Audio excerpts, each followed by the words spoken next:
I appreciate that. Also, I thought, we would get into the budget, but like in the spirit of all of our meetings, I thought I'd go around the table and I guess Amanda, I'm going to start with you. We'll work this way this time. I didn't think I worked hard enough This today. way. Yeah, but I know you're on your toes, and I thought you'd introduce yourself, but also let everybody know what your favorite thing. When you were a kid, what was your favorite thing to do? This whole place is about kids. And I was thinking with the snow and all the fun, so give it some thought. What's your favorite thing to do when you were a kid? And you define what a kid is. I don't care how old you were. So, do you want to pass? No, Okay, start. so we're going to start here. So, who are you and what was your favorite thing to do as a kid? So Amanda Cobb, school committee. My favorite thing as a kid, and still, is reading. I love to read books. I would go to the library with my tote bag and stuff it, and go back next week and get all new books. Lifelong skills. Wow. Yep. CJ Gardner, school committee, and my answer is the exact same as Amanda. I was an absolute bookworm. My grandma said she was going to punch a hole in the spine of every single one of my books so I could hang it on a chain around my neck. Okay, a couple of avid And now I have. readers. Do you remember the reading with the pizza Oh Hut my gosh, reading we challenges? we got like Oh, yeah. actual trophies for our summer reading program at my school, and it was always like a competition, like a heart. There was like 3 of us in my class, see who could read the most books every summer. So it was Thank you. it was great. And now I have a Kindle and I have so many books on the Kindle and I love it. I'd be embarrassed when I tell everybody I got thrown out of the library when I was a kid. Well, you must not have as many cool librarians as we have here in Acton. Between No. the Acton, like the town library, Yeah. and here we've got some really amazing got it. librarians. Well, mine was not, it was not reading. I was a very good reader, Terry Minahan, school committee. But mine was always putting on shows. I always, all of Obviously. my friends, I had this gorgeous weeping willow tree in my backyard. We would decorate it with bows, and we would put shows together. There were always talent shows. And we would have shows about once a month or so, and we had a great time, and then everyone would come and watch our show, and we didn't charge money or anything, so they got in on the ground floor to see all the talent. But that was my love. Paula Lanting, I'm finance director. I love to dance. I took jazz, ballet, and then I was in a drill team for many, many years. I wanted to be a rockette. Lots of Did you want to be a rockette? Now, as a young middle school boy, I thought about the Rockets, but I still performing with them. Not the other one. Well, he didn't say the Chippendales. So I'm Brandon Ward, I'm the principal, school principal here. I was also an avid reader. I also have a Kindle that hardly works now because it's got so many books on it, but never to come up with something different. I was convinced that I was going to be a goalie in the NHL, so I had a bouncy ball and a baseball glove, and I turned the stairway going upstairs into a hockey net, and I used to throw the ball off the wall opposite and then try to stop it to make a save. However, it turns out I can't skate. So the dream dies. John Dennekamp, selectman, something similar. As a kid, playing pond hockey was my favorite thing in the world to do. You can skate. Lawn hockey's a good workout. Joe Ruma. As a kid, I we lived halfway up the mountain, and we had various trails through the woods. And at the bottom of the mountain, there was this golf course, and there was Tiger was playing pond hockey, whatever. And we recreated down there when we were playing golf, snowy. It was like being outdoors. Ironically, is a town very much like Acton, with the rolling hills and lakes. And unfortunately, over time, it can be so close to the city, and they get all the farms went one field now. Fortunately, I got headed toward into Maine, and I got lost, and I found it back. I said, "Great, this is nice." I like the photography. Jeff? Dennis Long, I guess my favorite thing as a child was fishing and hunting. Plus fighting with my brothers to see who could row the boat. So I could fish. I had a feeling you weren't just gonna stop with fishing and hunting, that's why I gave you that pause, man. I saw the wheels working. Thank you, Dennis. Lori Woods, Sports Finance.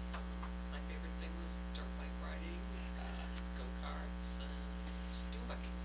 That's what we grew up doing, and I still do it. Steve White, Warren Finance, and my favorite thing was playing baseball. That's all I ever wanted to do, wanted to be a baseball player.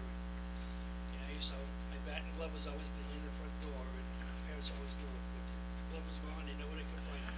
That's awesome. Leslie Berlin, Warren Finance. We grew up in the middle of nowhere in upstate New York, and my dad was he owned a machine shop. So he built us all the mini bikes, dune buggies, whatever. And we actually built a racetrack in the backyard. So we were always down there with all of the little toys that my dad made for us.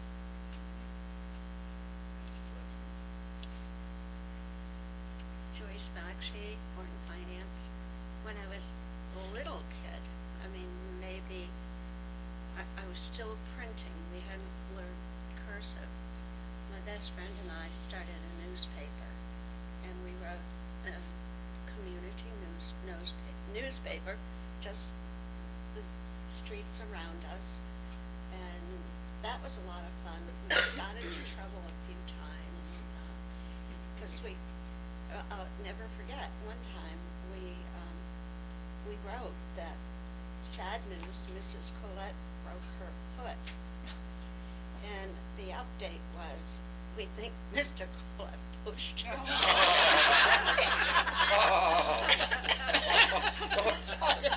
Okay.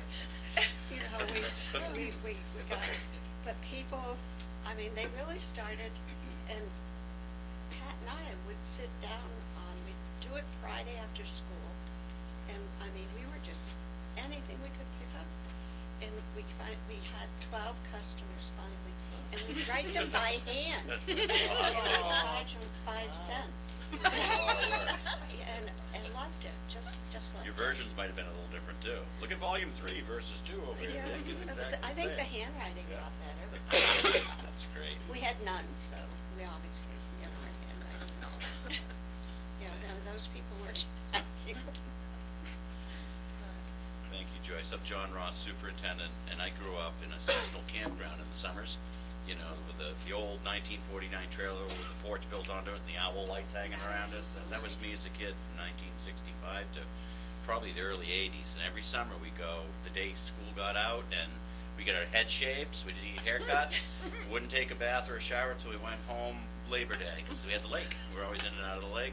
And as a kid, just growing up in a campground up in Weld, Maine, between Farmington and Rumford, up in the mountains.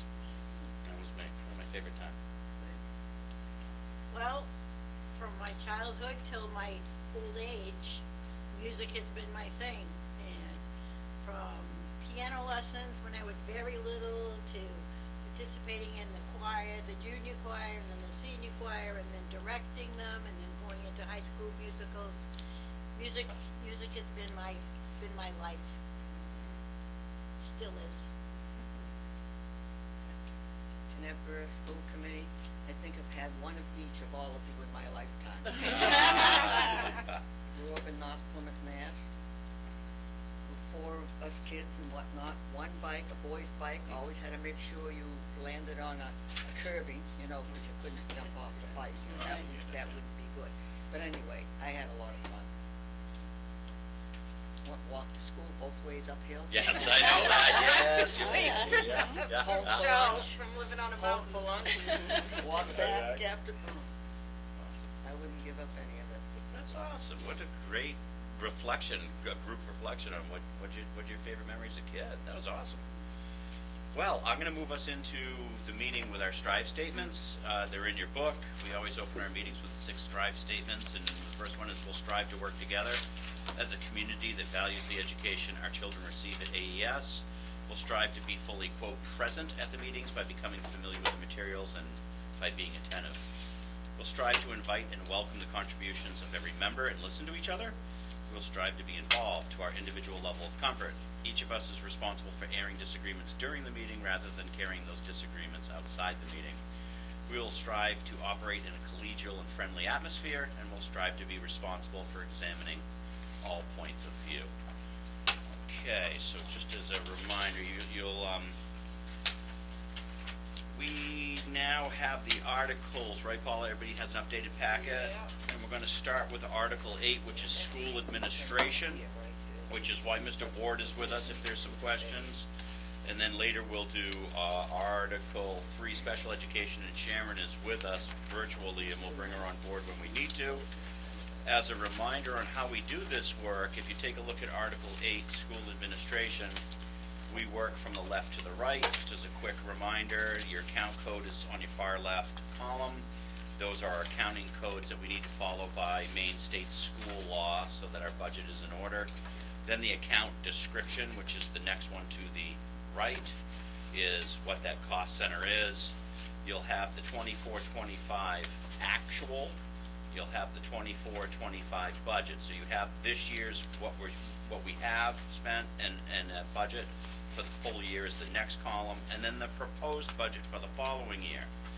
The last two is the difference in the percentage increase, and what I always remind the committee is the percentage increase matters, but it matters on what the number is. So if you see a 100% increase and you say, oh my gosh, what is that? It might have been a $100 item that turned into a $200 item. So it's really only an increase of $100, but it was 100%. So just a reminder that look at both, the difference in the monetary value as well as the percentage increase. And quite often when we have a reduction that seems quite large or an increase that's quite large, it warrants, some conversation. So what we want to do is, and lastly, the notations will give you some indication of what that cost center is all about. Sometimes it's not enough, and that's why you have the experts in the room. So if I can, I'm going to start with the secondary source, which is going to be salary for the current principal and proposed assistant principal. And Mr. Ward can talk a little bit about this, in that we brought Mr. Ward in as the principal. He's in the budget. We did that last year. And with me going part-time, which we talked about when we did systems administration, there's a reduction in that cost center. But the overall difference is plus $22,989, or just under 12%, 11% for that line item. And with that, what I thought I'd do, because I talked to Brandon Ward about this and said, why don't you give a minute to the committee, because some of you, this is your first time meeting them, and kind of give an outline of what next year could look like for Mr. Ward with some help. Sure. So, I'm fighting a cold and I'm heavily medicated. Not really as intelligent or articulate as I usually am. And knowing that coming in, I jotted down some notes because it might be easier for me to kind of read through rather than just try and make it up in my current state of mind. So, as John shared, knowing that he's transitioning into a part-time superintendent role, I do believe it's important to maintain what has existed for a long time now with 2 full-time administrators in the building. And I do believe that's necessary to ensure the success and safety of all of our students and staff. So in trying to imagine what this would look like without John here full-time, I'm currently working full-time as a school principal. If John is not here 2 or 3 days next year, I not only have to pick up that and put it on my plate, but I'm also working towards learning the superintendent role so that as John fully transitions out, I can take that on, which is going to be a lot of new learning, including a mentorship and certification plan that I have to work out with John next year and get approved by the state. So that would be taking a lot of new things onto my plate, and I'm already working full-time. So that's just something I wanted to keep in mind. But when it comes to thinking of what the role of assistant principal would look like next year, generally that role looks like student and staff support in the classroom and focuses around student behavior, both proactive and reactive. So the children of Acton are wonderful, but they're also young and learning, and sometimes they need adult support to learn the lines of what's okay and appropriate in a public school setting or any public setting. so a big chunk of the job is supporting students, not just at the lower grades where they are learning this for the first time, but also the older kids who maybe they shouldn't have learned it by now, but have not. You said that very, very well. I'm going on 20 years now of working with middle school age students, and so I do know they tend to be first graders in just much larger classes. And so when envisioning what this role looks like, I think there's the proactive piece, which is our positive behavior intervention that supports. It means taking our current existing RTI programming, which is response to intervention, which right now focuses on academics, and it means bringing into it both attendance and behavior, which are two very large and important pieces. So that's kind of the proactive. Then the restorative practices piece, which the school has had some work on. I know that Christy Hall, the social worker, did some training, I think, last year with all staff around that. We need to increase that work with the students and staff, and that is both proactive and reactive. It doesn't mean that kids don't receive consequences that are logical and natural based on what took place, but it also means having those conversations with them about how that's impacted those around them, whether it's their peers, their teachers, other folks in the building, and that's time consuming to do it right. And then as part of that, there's also the communication with parents and the student support staff and what that support team looks like. That alone is a full-time job, especially in a school of 230 to 250 students from pre-K all the way through 8th grade. And so in trying to envision myself doing that, doing it properly, the way it needs to be done, to truly support the students and staff, as well as working on the daily operations, the long-term planning, the curriculum work, and the evaluation and support of instructional staff and being an instructional leader.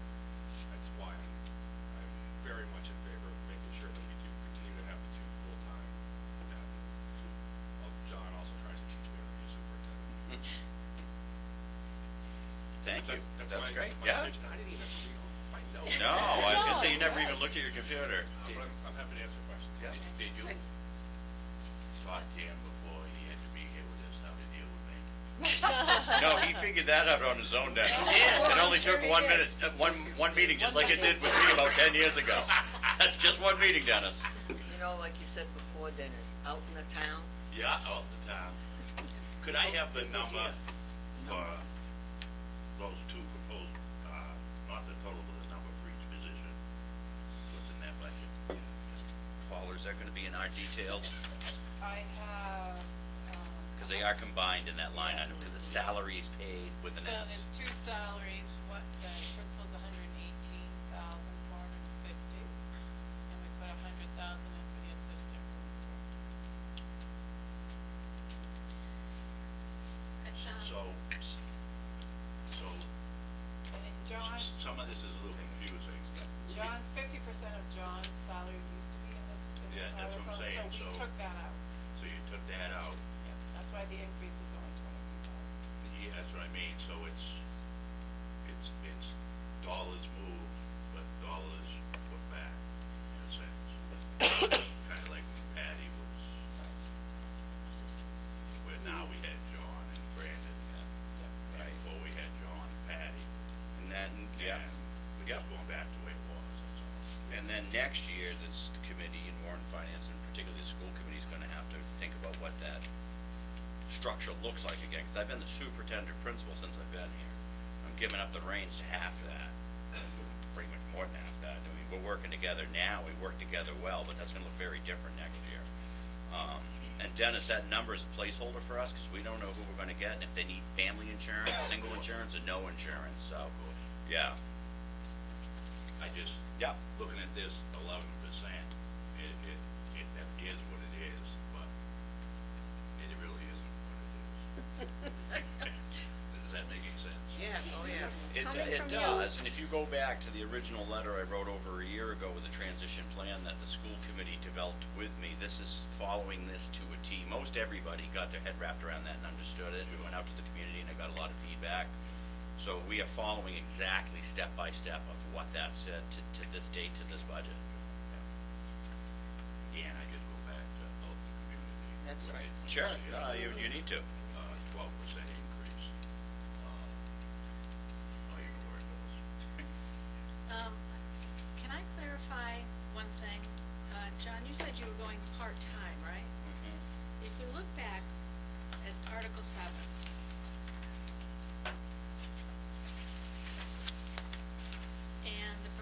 budget for the administrator, which is a superintendent, is up 17,000, but you're dropping from full-time to part-time. That's because, yeah, cause I was in two cost centers before.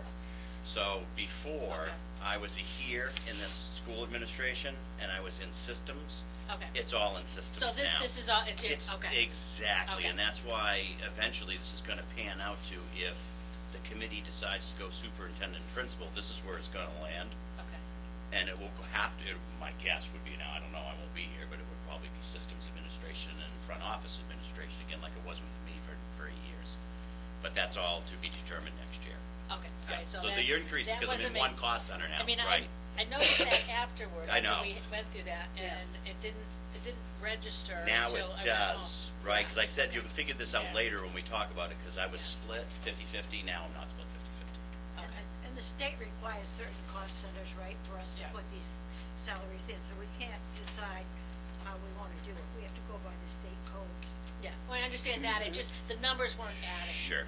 Makes sense. Because I didn't think about that piece. Right, and there's other places where we see that, like around technology, some other places, I said, Yeah. you're gonna see that it's very different here. There was something that was up like 300%, right? Right, And then right. we went and found it later in the other document that it's now minus 300%, so it's shifting it from one place to another. All Yeah. right, so that Yeah. clarifies that, Yeah. thank you. Very good. No, great question, and it was the first thing we talked about, actually. It goes back 3 meetings, so it was a while ago. No, I know, Yeah, I yeah, mean, and yeah. I meant to, Yeah. you know, address that, Yeah. that this was, I guess, the perfect time to do it. It is.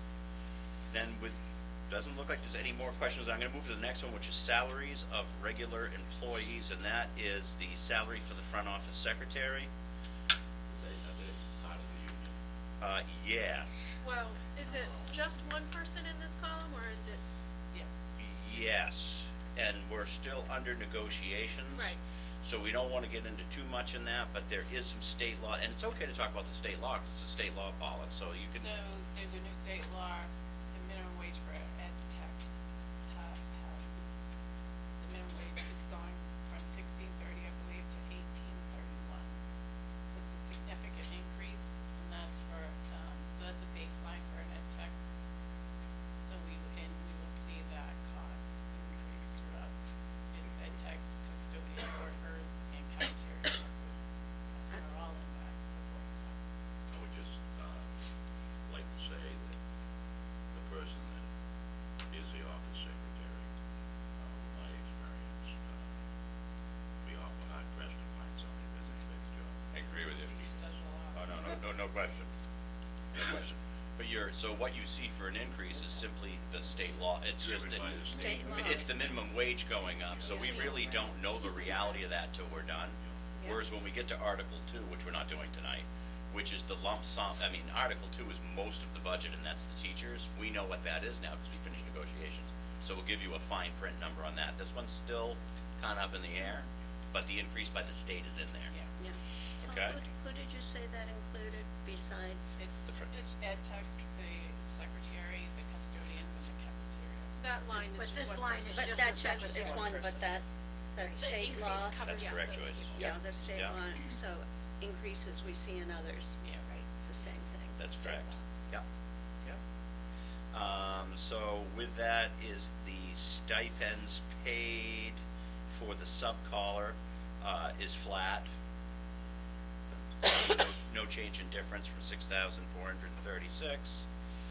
The employee benefits, now we're getting into stipend benefits, I'm gonna count down, stipend, FICA, 1, 2, 3, 4, 5, 6, 7. We're down to cost center 3,400. The reason I'm just glossing over those is we agreed at the first meeting that those are all fixed costs that have to do, their employment costs. That's your FICA, your mainstay retirement, your medical insurance. So those are gonna be the same across the board in every article. So I am on source 3,400, other professional services, which is $350, it's no change, it's flat, and that's our Blackboard alert system software. So those of you that are parents in the group or have any relatives at all that are in the school, you'll get the auto call from us. That's our Blackboard, like the call went out saying that this meeting got changed from Thursday to tonight. It's actually a good, I'm surprised it's only $350, to be honest with you, because we rely on that so much. Our telephone services went up a bit under communications from, the one at $1,200 or 20%. So Paul, I'm just gonna assume that's just the cost of, that's just the increase of having, right? Yeah, it wasn't negotiable, I guess is my, No. right? Okay. And this is an interesting one too, and I think you can give us both of you and Mr. Ward can probably give me an example of printing, because I asked that question, we only have $100 in printing. And I'm like, why do we even have $100 in printing? But you can give a good example Yes, for me. we recently had to have some thank you notes made up, for Mr. Ward, and so we use every copy in Sanford to put some up for us. So that's the type of thing that we would use. So every now and then we actually, might do a business card or an invitation or something fancy, and we need to go to a printer for $100. I think it's a good deal. The next one is travel for the front office. It's flat at $1,000. General supplies for the front office is flat again at $1,000, no change. Dues and fees, at $225 is flat, no change. And then again, you can do your math, and you can see that the math is at the bottom of each one of those columns. Again, I will remind both committees that this is just the expense side of the budget. We're not looking at revenues until the end, so this is the cost of doing business, not the revenue to offset that. Any last questions on Article 8 before we get into special ed? Because I think, Matt, were we gonna have to do something different with Sharon before I close out this? Is she going up here? And I wonder if I should move You're good. back to her? Okay, Yeah, 'cause she's looking at you from over there. okay, all right. She gonna do this and I won't know it? That's, I know, I love Sharon and I know Sharon, but I don't trust her behind me. All right. We can shift sides. Sitting Okay. here. All right, so I'm gonna move on then to Article 3, yes, go home and take some more NyQuil. Feel better. Actually, take some before you come to work, you did great on that stuff. Thank you very much. See you, Brandon. Thank you, Brandon. Special education, and I'm glad Sharon's able to join us remotely. This is a highly technical part of the budget, because it's wrapped in so many state laws. Hi, Sharon. I should do this, can she hear us and talk? Yeah. Okay. Hi, yes I can, I've been on mute, so. Okay, so Sharon and I talked on the phone, and I said, I will walk us through, I can facilitate from here, but most likely any question you have is probably gonna go to Sharon, okay? All right, you with me, Sharon? I'm gonna start. Yes, I am. Awesome. All right, so I am looking at Article 3, special education. I just wanna check one other thing. We're good. The salaries paid to professionals is source code 101, and going left to right, you'll see that we have special education teachers. We have 2 of them, and 1 ESY teacher, which is extended school year, which is summer only. And across the board, there's a difference of about 3,500, just under 3,500, or 2.71% increase. I'll just kind of look around the room. If you have a question, either speak up or catch my attention. I'll make sure Sharon gets the question. Okay, seeing none. The next one is salaries paid to instructional aides or assistants. And this is wages for special education technicians. So the ed techs, we have 14, and 5 extended school year ed techs for the summer. And as you can see, there's a difference of 62,000, almost 63,000, or a 16.79% increase.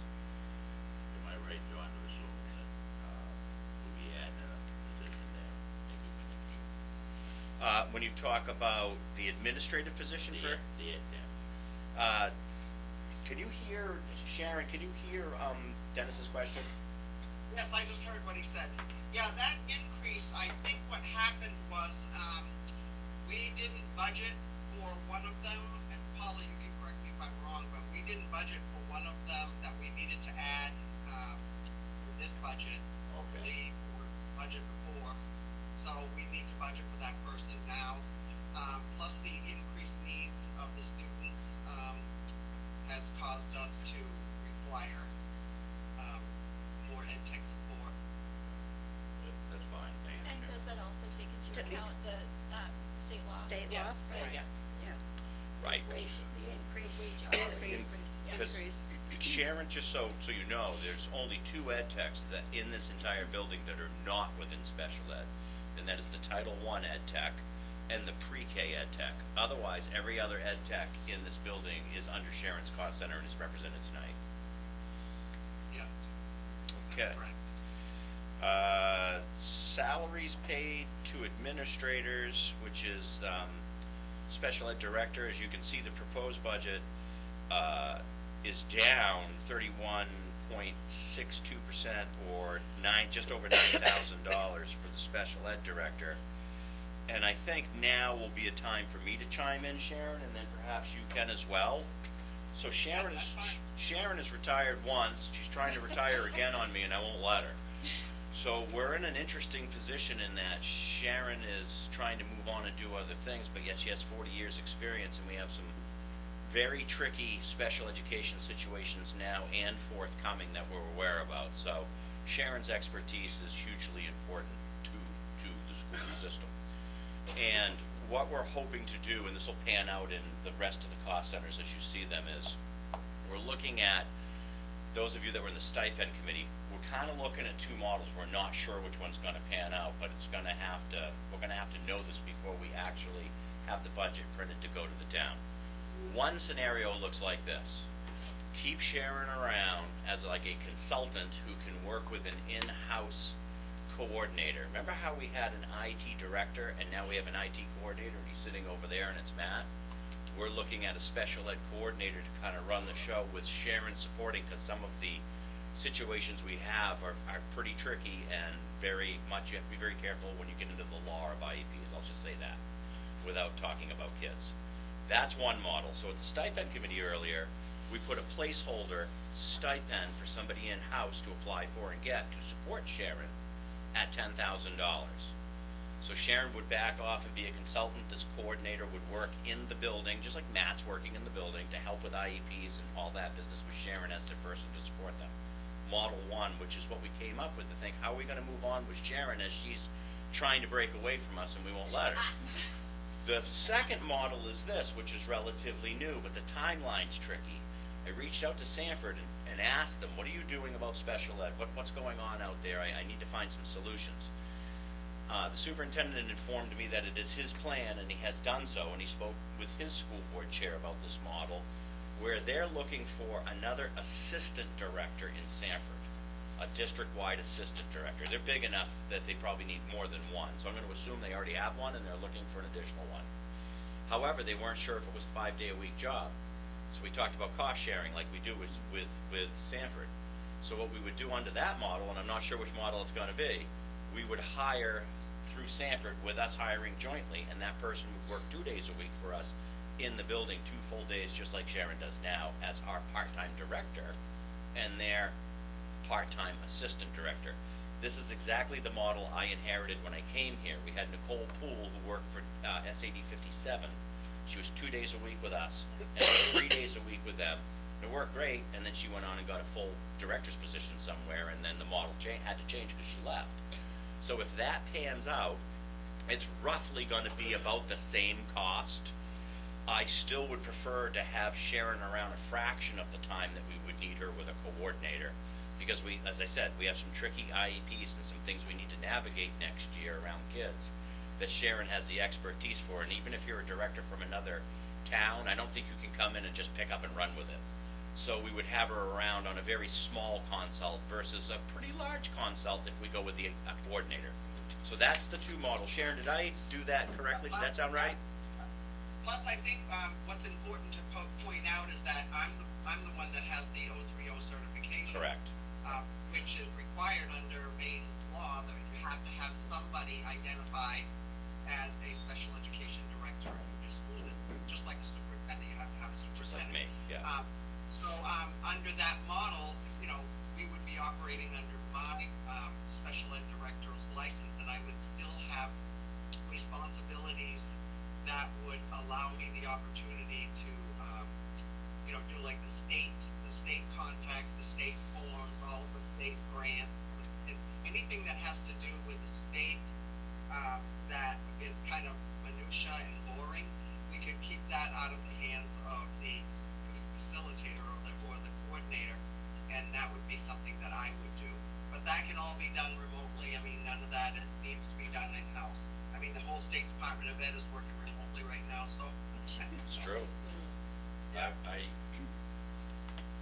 But in the other scenario that John was mentioning, I think that they would be, that it's an assistant director that would be working, and they would be working under the direction of the special ed director under their license, who is Stacy Bissell at Sanford, the public school in Sanford. So either way, you would have that requirement fulfilled. Very good, very good. I would like to, just give my opinion. Regardless of how you work it out, I don't know how, I've been involved many, many years, and how you could find a better person, Sharon Bray, to oversee the special education in the school. Amen to Yeah, that. yeah, 40+ years of experience is hard to find any. But I Appreciate tell that, you, Dennis.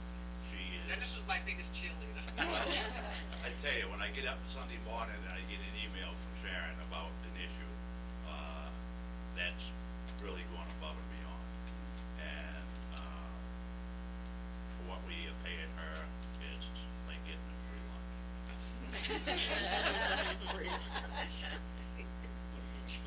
Okay. Thank you, Dennis. Okay, so if this pops up again, please make sure we ask Sharon any questions. So there is, this next one is a new one, Sharon. It's the after-school tutoring. I think we had it, and then we took it out a few years ago, and now it's back.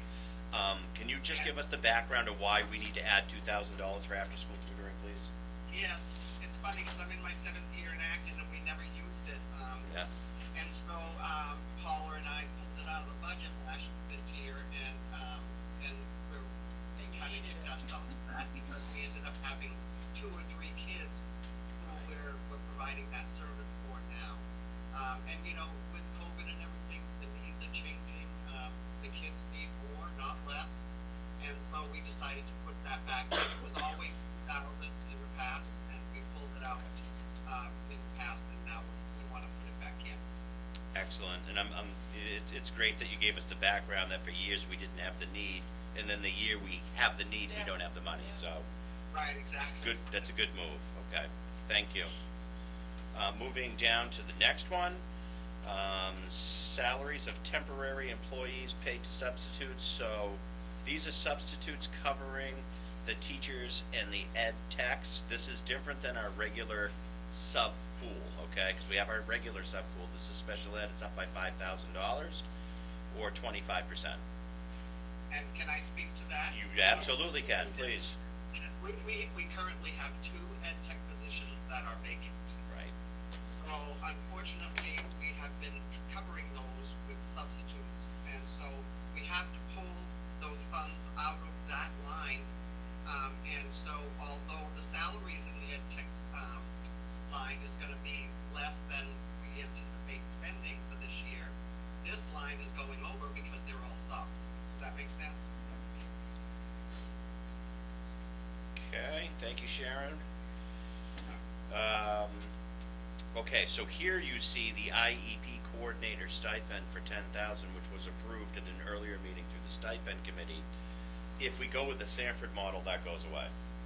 That's what I mentioned before. So if we go with the model where Sharon's consulting and we have an in-house coordinator, that stays. If we go with a different model where Sanford's splitting the time, then that goes away.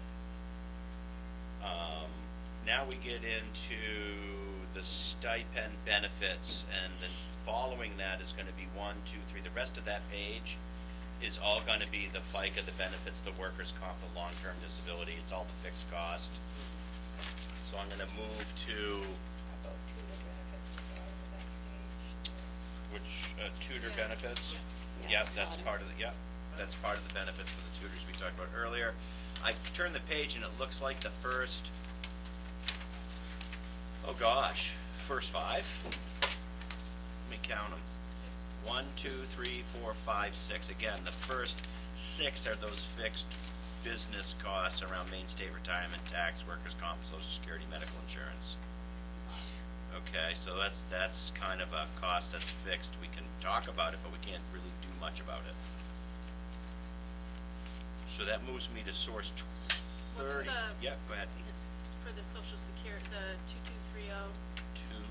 2230. That 400% increase, is that, what does that tie back to? One of these coordinator no, not, would it be the coordinator stipend or the ed tech? It's for the substitutes.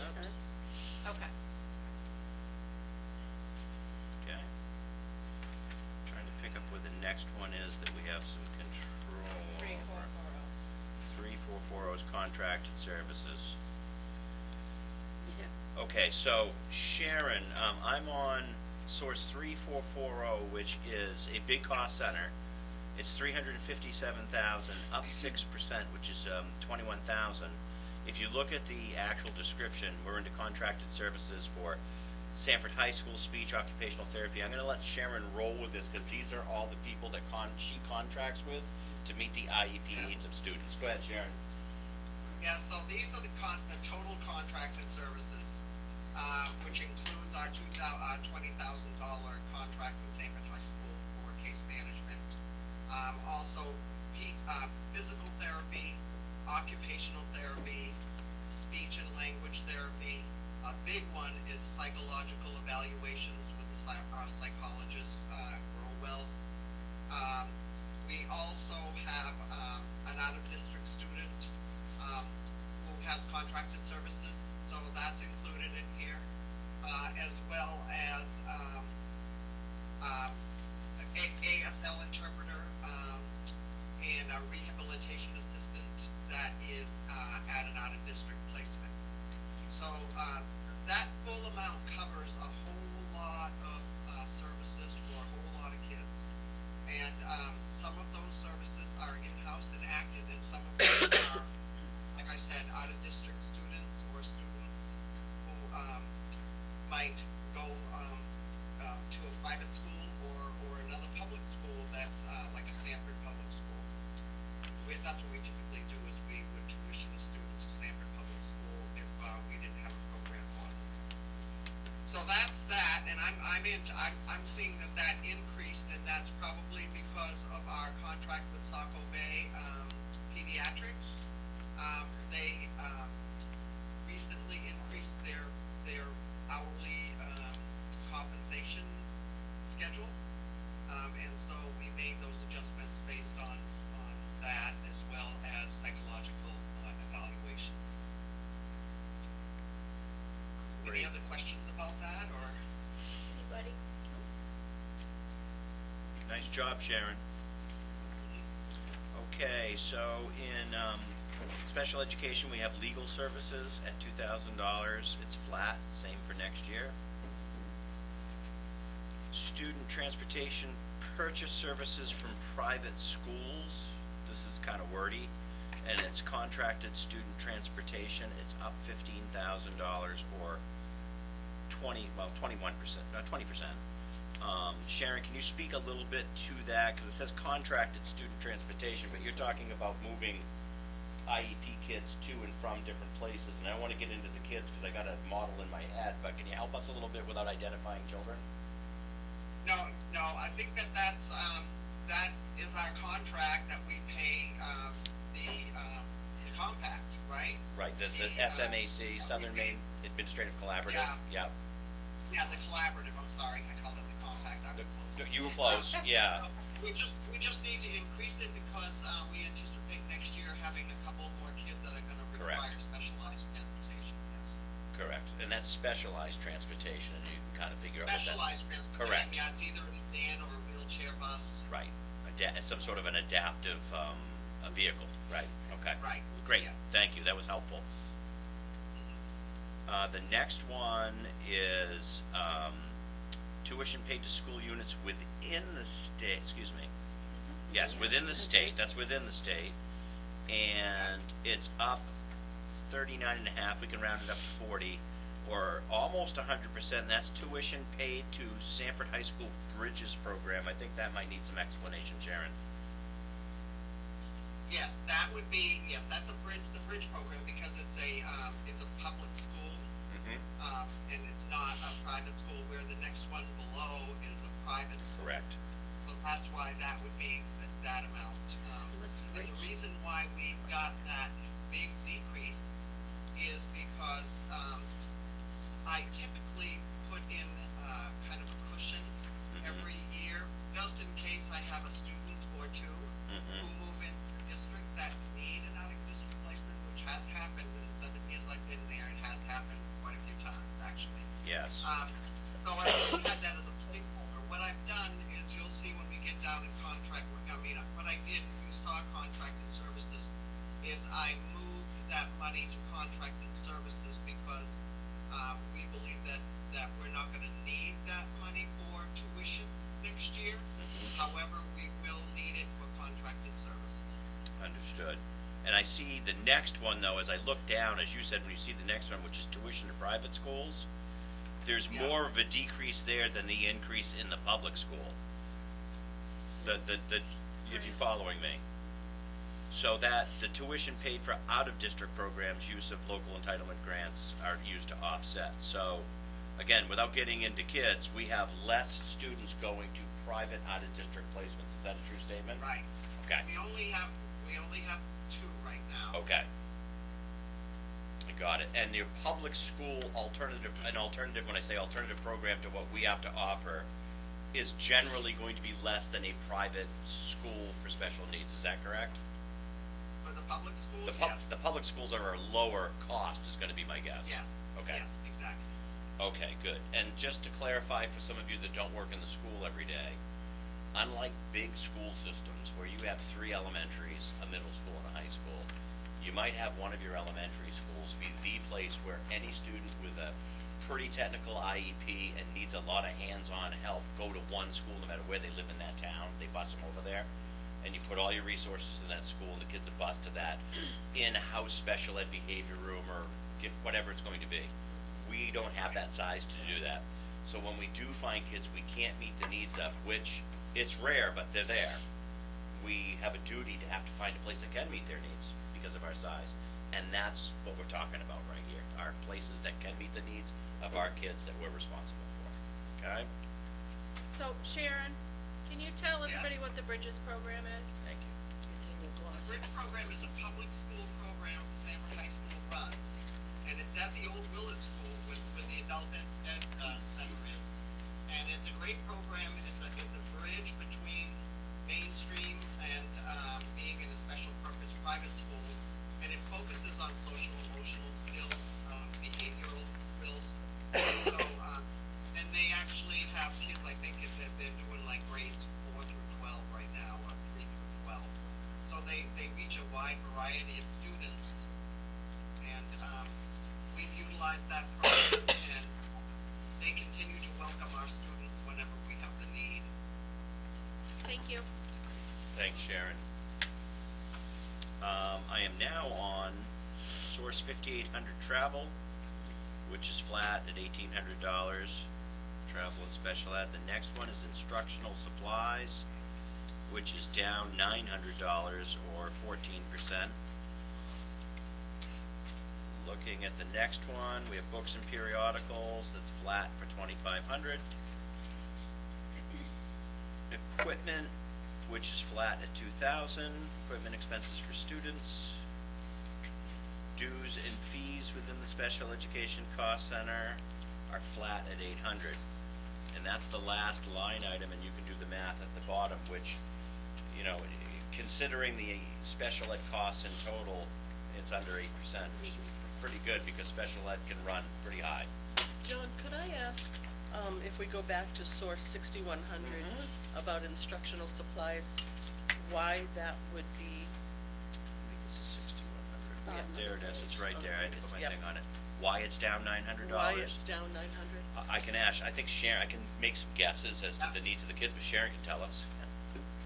Well, we haven't, typically, if you look over, I don't think we've typically spent all of it over the years that I've been here. Yeah, 1,800. And the biggie for me is, right now, would be books and periodicals. We've kept it at 2,500, but, we've invested in a really, awesome math program for our students with disabilities called Number Worlds. And, we have all of the kids in all of the grades except for one, and these grades, they're pretty expensive, so, you know, I would prefer to basically stuff like paper and pens and, you know, stuff that, quite frankly, we have enough of that, you know? So I think $900, reducing that by $900 is gonna be fine, personally. Sharon, when you speak of like Seeing Stars and LIPS and these other programs that Ed Techs get certified Yes. in, is that within the Yes. SCOS Center? Yes, Okay. that would be under books and periodicals. That's the next one down, okay, okay. Yeah, 'Cause I- and, okay. Seeing Stars, we were lucky enough, we got in on the ground floor with that, and, the state was training people, first come, first serve, for free, and they provided us with the test kit with the kids for free as well, and those kits are like, you know, $800, you know, they're expensive. So, we really lucked out, we got like 6 kits for free, so, and now as we train new people and as the kids, kinda get upgraded, that we need to upgrade them as well, so, we do Seeing Stars, we do LIPS, and we're doing Number World, so we're really getting, quite savvy in our interventions for kids, so I'm pretty pleased about that. Any other remaining questions before, Joe Room has a question, Sharon. The, special ed, Ooh, I'm sorry. special ed, Go ahead, Joe. is any part of this, subsidized by the state or the federal government, the special ed? Did you hear the question, Sharon? No. The question was, is there any part of the budget we just looked at, this article, that is subsidized by state or federal government? Yes, the out-of-district, the tuition. So we did a grant that is, and that's already included in this budget. It's typically around $110,000, and we always use it for out-of-district tuition. So Paula, we spend it right up because we spend more than that, for out-of-district tuition. And so, that's a nice revenue source that we've been accessing for years. Is So- that and your hopefully choice? we'll get to keep Joe, go ahead. Is that your choice of how to spend that money, or is that the, state or federal government? the feds tell us how we can spend it. That tells you whether Yeah. it should be spent. They give us a list, of ways that we can spend it, and then we choose from the list. Okay, It's easier to do one thing than to do a bunch of different things, so we just do tuition. Some people do like 5 or 6 different things out of the money, but we chose to do just one thing. And that's already subtracted from here. So we won't see that on the revenue side. Okay. Okay, good. Now, Sharon, thank you. We have, for sure, you and I, Paula, didn't talk about this, but we have Article 2, which is gonna be the lion's share. Now that we got the contract done, we can talk about that next meeting. How many more do we have after that? That's it. Okay, so pretty soon, we're gonna take care of, I would have to say, 80% of the teaching staff with our next article, which is Article 2. We're not doing that tonight. And then we have a placeholder meeting that I asked us to save because we canceled. We're probably gonna need that because we got some revenues we gotta look at, and then after that meeting about Article 2, I'm gonna convene with the school committee, and they're gonna have to look at the revenues and look at the expenses, and we're gonna have to start talking about what do we wanna propose for a budget at that point. And you will be part of that. So probably next time, the only thing we're gonna look at is revenues in Article 2. When's our next meeting? Let me make sure I got this right. So it's Thursday, the 27th. It's gonna be the Thursday we come back from Feb break, Thursday, the 27th. which, while you're looking at that, Jeanette, is the next one March 6th? Is the Yes. placeholder? March 6th We're gonna need that placeholder. March 6th, because, what you and I talked about earlier, is that something we wanna talk about right here with everybody? You and I, Leslie, we talked about whether we could fast forward or not, or, I don't have to go there with you if you don't wanna. Probably not. Probably not. So we're gonna stay on our budget timeline, because I think we're gonna need every minute we have, because we lost that meeting and we're using the placeholder, okay? So our work as 2 groups is probably going to finish, as far as looking at the budget, at our next meeting, I'm hoping, which is the 27th, right? And then, when we swap seats and we vote, that will most likely be the 6th, okay? and the voting and what we vote on the sixth will be determined by the work that we do on the 27th, when we look at our revenues, and we have to take a look at what our over-under is overall. So I'm hoping we can stick to this timeline without any kind of issues at all, because we had that placeholder meeting and we moved this meeting. So the next meeting will be the last formal meeting at looking at information, and the following one will be a vote on a budget that we then need to forward to the selectmen and to the town. A question for you. Yeah. Would you be able to send placeholder articles over to the selectmen so they can finish the warrant and then sub yours in? I'm not sure I understand the question. Try it again. I'll listen differently. Go ahead. Would you be able, after the 27th? Yeah. And, before we come and vote the following week? Yeah. Would you be able to send a placeholder articles to the selectmen so they can finish the municipal articles? Do they need finish the hours to warrant. finish theirs? My conversation with Jennifer said that to write the warrant. Got it. I would say, So- yeah, I don't, first of all, I won't go into do they Yeah. need to be connected, so let's just assume they do. The answer is, by what date, the sixth? John, I don't, you're a selectman, what do you think? Is it I don't necessary? remember the selectmen voting on the warrants for some year. No. Jennifer has to do write. She has to do the whole warrant. including in and the school. including the school. Warrant and Finance is supposed to have the recommendations in on March 4th. Yeah, that's for pushback. I understand that. The question is, Jennifer can't send Warrant and Finance the warrant until it's all done.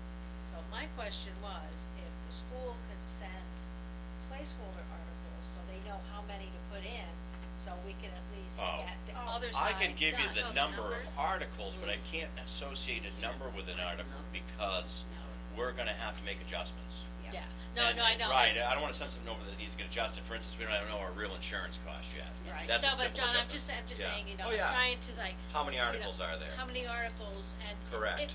I don't know if this will work or not. Yeah. I think if- so. If the, I think so. municipal side articles can be done, we Yeah. can at least get that to The Warrant size and of it. Finance. Yes. And then insert yours Okay. in the placeholders. But we always have the standard ones. We do, right, we have the articles 1 through 16 or 18 anyway, but then as long as, and they're always the same, transportation's Article 2 is always teachers. We just don't have a number to put in there yet, but we can give you the number of articles and how to frame up the warrant, no problem at all. All right, Because that doesn't change. Yeah, I mean, cause after, Yeah. I'll talk to Jennifer tomorrow Yeah. and see if that will help You with bet. their timeline. I'll give you, for instance, where it gets a little tricky is, we added some technology early on, remember? Yeah. And I said, if I need to pull it out, I'm gonna suggest we do. Well, I'm gonna suggest we do, I already know that, so that would be a standalone article, and I know I'm feeling that, but it's gonna be their decision. That we have our X amount, and then we're gonna have the set aside one too, so we'll have our regular school budget, and then most likely an article that has to do with technology. So we're gonna probably have to have a conversation probably about between you You and I and Wait a and and Jennifer or No. Judy, okay, all right. just to try to. I get move it, this along. she's sure, she has a need to move it along, and I get it, and we're on our timeline, right? Which Right. is great, but depending on what our revenues look like, I gotta work with the board to come back to you to say, what are the adjustments gonna look like to make it palatable, how's that sound? Yeah. I don't even know what that looks like yet until we get through Articles 2 with the teachers, we can do that now, cause we have a contract. Before it was guesswork, now it's fixed. Yeah. Yeah, so we gotta get through the next meeting. And I'll have a chat with her tomorrow anyway. Please, So. and I'm sure just let her, either Judy or I, give us a call. Okay. Thank you, Leslie, I appreciate that, that's great, John, okay. What's the Yeah. date that we were talking about earlier about the night that the school board votes in their budget? March 6th. We swap seats? Yeah. Yeah. Most likely March March sixth, sixth, hoping to shoot for March sixth on that, yeah. yeah, Okay. okay? I just wanted to be clear on that. So we Yeah. only got 2 minutes. Three, well, we got next week, the following week, and the 13th to sixth. 27th. No, we're not, No, we no, don't we have don't next have week. We have the Next week is 27th. Right, I vacation. think he was just talking about time, not times to meet. We have 2 meetings Two left. meetings. 2 meetings the 27th. In 3 weeks, And the 6th. correct, 2 meetings within 3 weeks, yeah. Okay. Now, if there is a situation where the school committee needs to deliberate and put more thought into some things, then I would ask for a special school meeting within, a 48-hour notice for budget reasons. Because this one's gonna be a little trickier to get through without having those meetings. I mean, normally, we have the meetings, it's good, but we haven't settled the contract for the ed techs yet, and we know there's a minimum wage increase already that's affected it, so that's why I'm really hesitant to commit super on that, and I don't wanna rush negotiations, cause we have a budget process, that's usually not good practice. And I'm pretty sure that, John said that there is a little room there if we have to extend past the six. Yeah, Cause we're not even sure the selectmen will be ready. Well, At that actually, same We're time. hoping to be, but, talking, in the office today, all it takes is one more snowstorm and, town meeting is. Right, I mean, you schedule an extra meeting because of the budget. Right. And Tom said last night that that's not gonna happen. It's probably, we're already, canceling.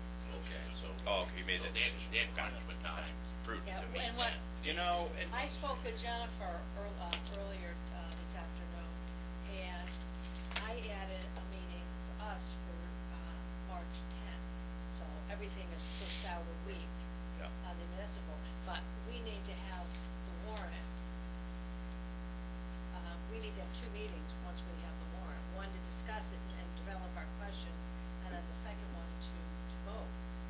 Right, but that's on And board, so what I don't know is how long the warrant has to be posted before town meeting. Is it 7 How much- days? Seven. I got 7 days. It's 10 7 days, John, so So- it's 10 days, okay. Alright, so we've actually. You know what? Not in that bad of a crunch then, as I thought we were. 10 days, and 10 we're on the days. 12th, so there's 12 days to April 1st. You got it. So Right you're, there. Yeah. it's not like the, when you have like a presidential election, you need 30 days to get the absentee ballots out. This is Right. different. We have 10 days, Just everybody getting ready. their warrants. You bet, you bet.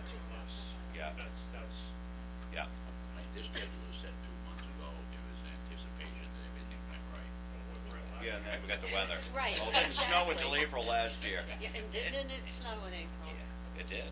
And if we need more time to discuss, I'll just work through the chair about having a special meeting, and that allows us to get together and work. Otherwise, we can't get together without calling a meeting.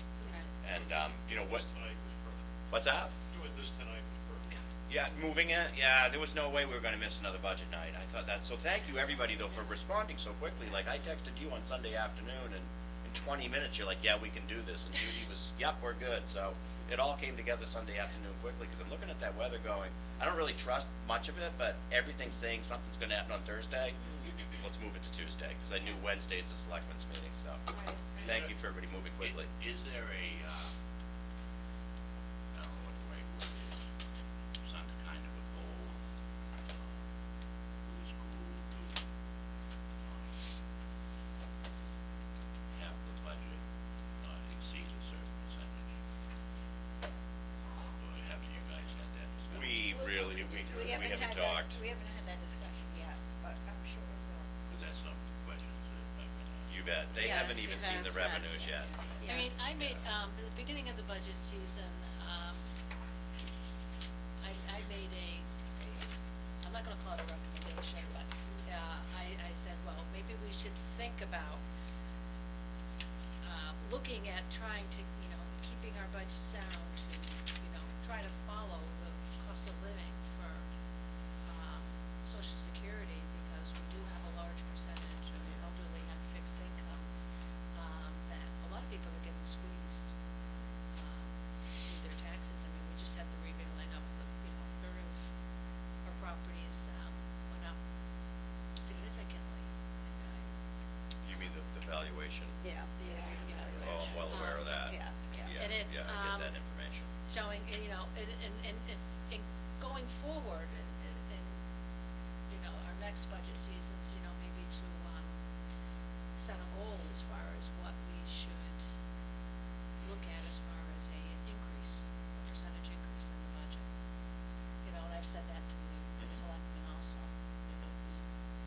Lee brought it up in our first meeting. Yeah, You we know, he's brought like, it I up said, right what we do away. is we look at our expenses, then we look at our revenues, then we look at the difference, then we have to make decisions. Right, and then So, how, yeah. what do you, you know, I mean, I can throw a monkey wrench in the whole thing, because I'm really getting very upset about no Department of Education, no money, Yeah. we're Well, cutting off, giving money to everybody. What happens when there's no federal money and our governor says,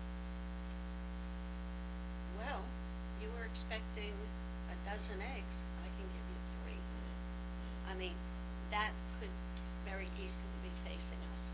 So So- all those what ifs. Absolutely, you know, and that's why are, state subsidy revenue that's paid to school districts is done in quarters, right, because things change. Yes, So, exactly. you know, the city of Sanford, I'm making this up, and I'm on TV, so I have no idea what their state subsidy is, but say it's in the millions, right? It's- Right. Cause they have a big school district, it's paid quarterly, because if that revenue is not there at the state, they can't commit to it all year, they can say on your ED 279, here's what we're gonna give you. Right, But this exactly. quarter, we're giving you this, cause I've seen years where there was a cliff. Right. And you had to adjust everything, cause your state subsidy changed. exactly, exactly. And remember, that's based on property valuation. Yeah.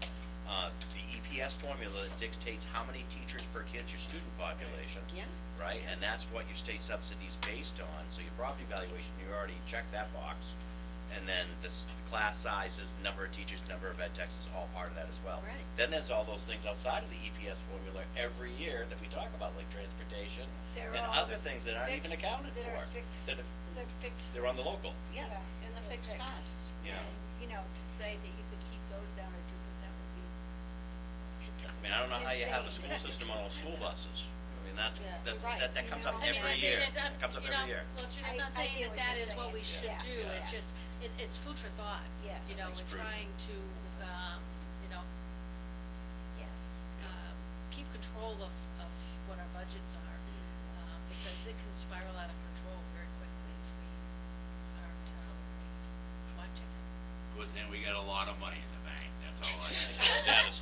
Okay, somebody wanna do a motion to go into executive session for Dennis gets going? Yes. Thank you. Okay. All in favor? 5-0. I gotta write that down, yeah.